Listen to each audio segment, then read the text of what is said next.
بسم اللہ الرحمن الرحیم۔ آج تھرڈ چیپٹر شروع کر رہے ہیں ہم سیکنڈ ایئر کا بینکس۔ بینک کی سب سے پہلے ڈیفینیشن ہے، اس میں کراؤتھر نے جو ڈیفینیشن کی ہے اس کے مطابق بینک قرضوں کا کام کرتے ہیں، عوام سے امانتیں وصول کرتے ہیں، ضرورت مند لوگوں کو قرضے معجز کرتے ہیں۔ بینک کی جاری کردہ رسیدیں لوگ بلا حجت قبول کر لیتے ہیں، اس لیے بینک زر کی تخلیق بھی کرتا ہے۔ بینک جو پیسے قرض کے طور پر جاری کرتے ہیں وہ بھی لوگوں کے ہوتے ہیں، لوگوں کی امانتیں ہوتی ہیں۔ پروفیسر رینالڈز لکھتے ہیں بینک زر کا کاروبار کرتے ہیں، بلکہ یہ کہنا زیادہ مناسب ہے کہ قرضوں کا لین دین کرتے ہیں۔ ایک اور ماہر معاشیات برٹن کی ڈیفینیشن ہے بینک نقد سرمایہ کا محافظ اور تقسیم کنندہ کہلاتا ہے۔ بینکوں کی مختلف قسمیں ہوتی ہیں۔ بینکوں کی اہم اقسام کو ڈسکس کرتے ہیں ابھی ہم۔ ہر ملک کا ایک مرکزی بینک ہوتا ہے جسے سینٹرل بینک کہتے ہیں۔ جو مرکزی بینک ہے وہ نظام زر کو مستحکم کرنے، ان کو متحرک رکھنے اور جدید خطوط پر استوار کرنے کا سارا کام اس کے ذمہ ہوتا ہے۔ مالی نظام کو استحکام بخشنے کے لیے مرکزی بینک کا وجود ضروری ہے۔ زرعی پالیسی کو صرف کامیاب اسی صورت میں بنایا جا سکتا ہے اگر آپ کا مرکزی بینک مضبوط حیثیت رکھتا ہو۔ وہ تمام تجارتی بینک کنٹرول کر رہا ہوتا ہے، تمام تجارتی بینکوں کے اصول و ضوابط بناتا ہے۔ پاکستان کے مرکزی بینک کا نام اسٹیٹ بینک آف پاکستان ہے، جو کہ 1 جولائی 1948 کو قائم ہوا۔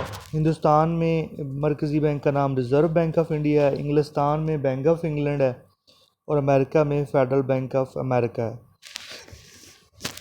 تو مرکزی بینک کا اولین مقصد نوٹ جاری کرنا اور زر کی قدر کو مستحکم رکھنا ہوتا ہے، نفع کمانا اس کے لیے سیکنڈری حیثیت رکھتا ہے۔ اس کے بعد آ جاتے ہیں تجارتی بینک۔ مرکزی بینک کے علاوہ ملک میں موجود جتنے بھی تجارتی بینک ہیں جو صرف نفع کمانے کی غرض سے وجود میں آتے ہیں، ایک طرف لوگوں کی امانتیں جمع کرتے ہیں، دوسری طرف وہ تاجروں، صنعت کاروں اور زراعت کرنے والے لوگوں کو قرض دے کر سود کماتے ہیں۔ اس طرح یہ بینک ملک میں صنعتی، تجارتی اور کاروباری ترقی کے لیے اہم کردار ادا کرتے ہیں۔ پاکستان میں تجارتی بینکوں یا کمرشل بینکوں میں جو بینک آتے ہیں وہ حبیب بینک ہے، یونائٹڈ بینک ہے، مسلم کمرشل بینک ہے، لائٹ bank, bank of Punjab, first women bank, Askari bank, bank Alfalah, Faysal bank, Meezan bank اور نیشنل بینک ہے۔ تجارتی بینک بھی آگے دو طرح کے ہوتے ہیں، شیڈولڈ بینک جنہیں فہرستی بینک، نان شیڈولڈ جنہیں غیر فہرستی بینک بھی کہتے ہیں۔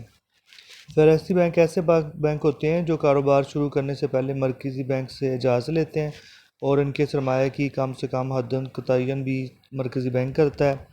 یہ اس بات کے بھی پابند ہوتے ہیں کہ اپنی امانتوں کا کچھ حصہ بطور محفوظ سرمایہ جمع کرواتے ہیں تاکہ برا وقت آنے پر مرکزی بینک ان کا آخری سہارا بھی بنے۔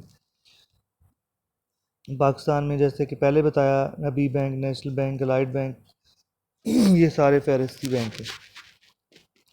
غیر فہرستی بینک وہ ہوتے ہیں جن کی کاروباری سرمایہ کی کم سے کم حد مقرر نہیں کی جاتی، وہ جتنے سرمایہ سے چاہیں کاروبار شروع کر سکتے ہیں، نہ وہ اس بات کے پابند ہوتے ہیں کہ اپنی امانتوں کا کچھ حصہ بطور محفوظ سرمایہ کے مرکزی بینک کے پاس جمع کروائیں۔ پاکستان میں کوآپریٹو بینک اس قسم کے بینکوں کی مثالیں ہیں۔ اس کے بعد جو بینک ہوتے ہیں وہ صنعتی بینک ہوتے ہیں۔ صنعتی بینک خالصتاً صنعت کو فروغ دینے کے لیے، چھوٹی صنعتوں کو فروغ دینے کے لیے بنائے گئے ہیں۔ یہ درمیانی اور چھوٹی صنعتوں کو قرضہ جات دیتے ہیں۔ زرعی بینک یہ زراعت کی ترقی کے ذمہ دار ہوتے ہیں، ٹھیک ہے، جو کسانوں کو زرعی آلات وغیرہ اور زرعی بیج کھاد وغیرہ کے لیے قرضے دیتے ہیں، ٹھیک ہے، آسان شرائط پہ۔ پاکستان میں زرعی ترقی کے بینک اس کی ایک مثال ہے۔ زر مبادلہ کے bank, foreign exchange banks. Pakistan میں بینک عام طور پر زر مبادلہ کے طور پر کام کرتے ہیں۔ بین الاقوامی تجارت میں غیر ملکی ادائیگیاں کرنے کے لیے بینک مددگار ثابت ہوتے ہیں۔ مثلا پاکستان میں زر مبادلہ کے جو بینک کہلاتے ہیں وہ امریکن ایکسپریس، چارٹرڈ بینک، نیسٹرن، گرینڈ لیز بینک وغیرہ زر مبادلہ بینکوں کی مثالیں ہیں۔ بچتوں کو فروغ دینے کے لیے پاکستان میں بچت بینک بھی بنائے گئے ہیں۔